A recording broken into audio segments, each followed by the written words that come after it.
Halo Sobat Digital, selamat datang di Digital. Aku Alvin Prasetyo yang akan menemani kalian 5 sampai 7 menit ke depan. Hari ini kita akan membongkar tuntas topik yang wajib dikuasai di generasi kita. Terutama kita sebagai mahasiswa bisnis digital semester 1 literasi digital. Dan sudah hadir bersama kita rekan mahasiswa semester 1 Kak Erna. Sama-sama Kak Alvin, senang sekali bisa hadir di sini dan semoga ilmu ini bisa bermanfaat bagi teman-teman semua ya. Langsung saja Kak Erna, literasi digital itu sebenarnya apa sih? Kenapa ini jadi penting banget buat kita yang baru masuk ke dunia bisnis digital? Oke, singkatnya, literasi digital itu adalah kemampuan untuk menggunakan, memahami, mengevaluasi, dan menciptakan konten digital yang bijak dan bertanggung jawab.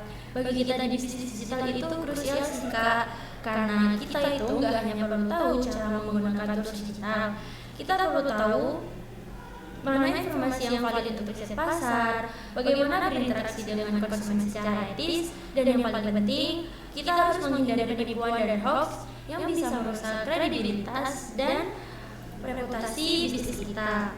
Itu tuh bakal jadi tameng utama kita juga di dunia maya, kayak gitu Kak. Oh, menarik ya berarti. Berarti ini bukan cuma soal teknis ya. Tantangan terbesar bagi mahasiswa semester 1 seperti kita dalam hal literasi digital ini mungkin soal informasi yang melipat. Gimana Kak Erna? Nah betul Kak, salah satu tantangan terbesar kita adalah infobesity atau kelimpahan informasi.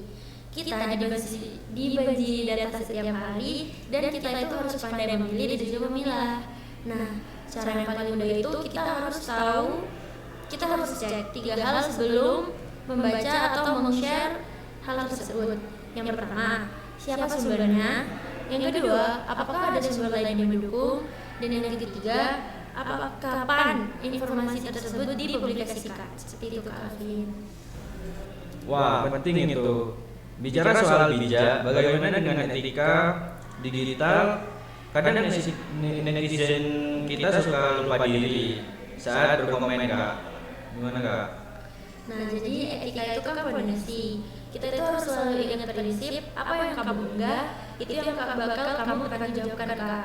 Jaga lisan dan jempol kita, hindari cyberbullying, ujaran kebencian, dan selalu hormati privasi orang lain. Kita itu di dunia digital harus menjadi cerminan diri kita yang beretika. Jangan sampai kita mendidikan orang lain hanya karena kita itu seorang anonim di balik layar. Masih seputar literasi digital nih Kak. Apa langkah praktis pertama yang Kakak lakukan secara digital untuk menguji kredibilitas studi terbaru yang mereka sebut itu tanpa harus pause dan membuka laptop? Oke, jadi ini pertanyaan yang bagus ya Kak, karena ini juga sering terjadi di lingkungan kita. Jadi langkah pertama yang aku ambil, aku selalu memperhatikan kata kunci spesifik dan sumber datanya.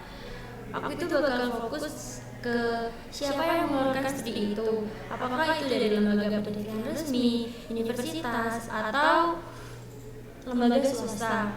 Seperti contoh misalnya, studi ini itu dikeluarkan dari Harvard. Jawabannya yang sangat berbobot dan reflektif ya.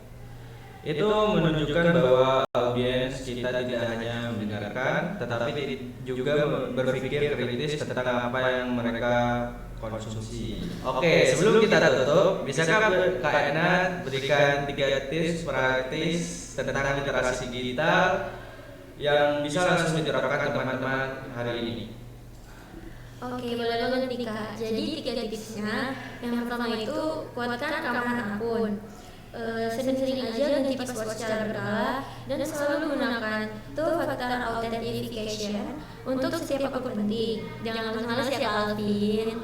Nah, untuk tips yang kedua itu, jadilah digital detox sesekali. Batasi waktu layar harian kalian, fokus pada interaksi real life karena kesehatan mental kita itu juga penting Kak. Dan untuk tips yang terakhir, kita juga harus terus belajar. Ikuti seminar atau baca artikel kredibilitas tentang teknologi dan media terbaru. Karena literasi digital itu adalah proses belajar kita untuk seumur hidup. Seperti itu, Kak. Terima kasih Kak Ena atas pencerahan hari ini. Semoga kita semua menjadi mahasiswa yang cerdas berliterasi digital. Dan terima kasih juga Kak Ena, sukses untuk tugas terakhir dan salam literasi digital.